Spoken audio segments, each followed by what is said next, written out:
Question number 1, Chris Bishop. Thank you very much, Mr Speaker. Order. My question is to the Minister of Finance.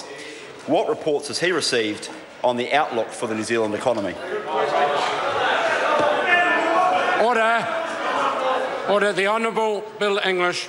Well, Mr Speaker, more positive reports on the outlook for the New Zealand economy. Treasury released its monthly economic indicators report for April.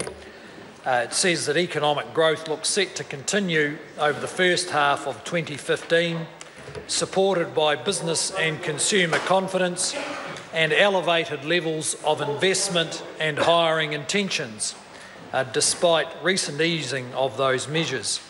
The cost of living has fallen in each of the last 2 quarters for the first time since 1999, and inflation expectations and the expectation of businesses to increase their prices remain subdued.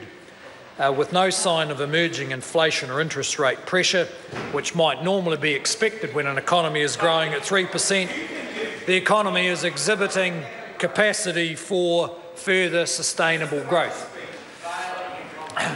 Supplementary question, Chris Bishop. To the Minister, what are some of the current challenges and opportunities for New Zealand businesses and households? Honourable Bill English. Mr Speaker, one of the challenges is, of course, the reality of lower commodity prices. And this includes the fall in dairy prices, which has continued in April, and dairy prices are now back at levels last seen in December 2014. However, it's worth putting this in an international context. Between mid-2011 and December 2014, New Zealand terms of trade have actually increased by 3%. In the same period, the Australian terms of trade fell by 23% due to a large fall in the iron ore price. So while dairy prices are down, overall our terms of trade are roughly flat, and that compares favourably with Australia, where the terms of trade have fallen by 23%. Supplementary, Mr Speaker. Supplementary question, Grant Robertson. In light of those answers, how does the Minister reconcile his trumpeted 3% growth figure with the fact that in Northland unemployment is 9.9%, in Manawatu Wanganui it's over 7%, in Gisborne Hawke's Bay it's over 7%, and that wage rises over the last period have been the lowest that they've been in 2 years? Where's the benefit in growth in the economy for working New Zealanders? Honourable Bill English. Well, Mr Speaker, at any given time the growth rate is an average across the country. And if the member, I presume, is not suggesting that someone is making up the growth numbers, they come from the Department of Statistics, which has statutory independence. And if the member wants to use anecdotes, unemployment in the South Island is under 4%. I have to say, coming from the South Island, we would welcome people from Wanganui, Gisborne and Auckland turning up to fill the empty jobs in the South Island. One of the surprising things about this cycle is how sticky unemployment appears to be in some areas where clearly there aren't as many jobs as there are in the South Island. Supplementary. Supplementary question, Chris Bishop. To the Minister, what reports has he received showing how growth in the economy is helping to deliver more jobs and higher wages for New Zealanders?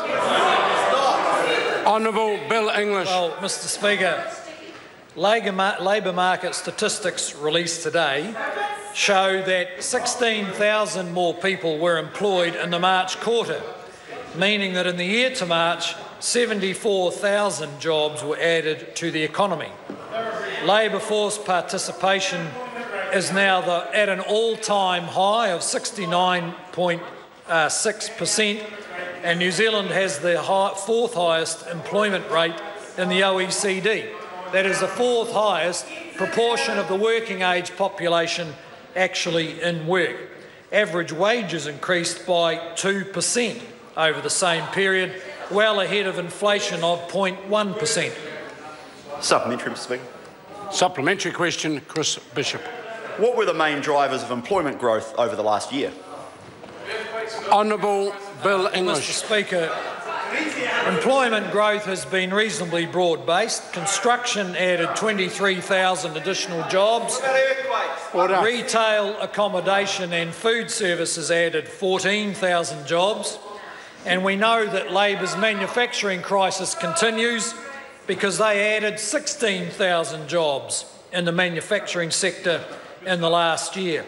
Members in the House may recall in 2011 the budget forecast 170,000 additional jobs by about now, and the economy is over 20,000 ahead of that forecast. Point of order. Point of order, Mr Speaker. I seek leave to table a document prepared by the Parliamentary Library that dated yesterday or today. Order. Yesterday, pretty sure. Order. The member is making a point of order. I wish to hear it. So it's dated today, we've established. Either yesterday or today, sir. I came into my inbox overnight. Well, I'd just quickly describe the document. And The document is clear that a third of the economic growth is attributable to the Canterbury earthquakes. Order. I don't need any more. Point of tabling that document is to make a political point. It's not to inform members. Question number 2. Point of order. Is the member attempting to relitigate a decision I've just made? Because that will require the member to be leaving the chamber immediately.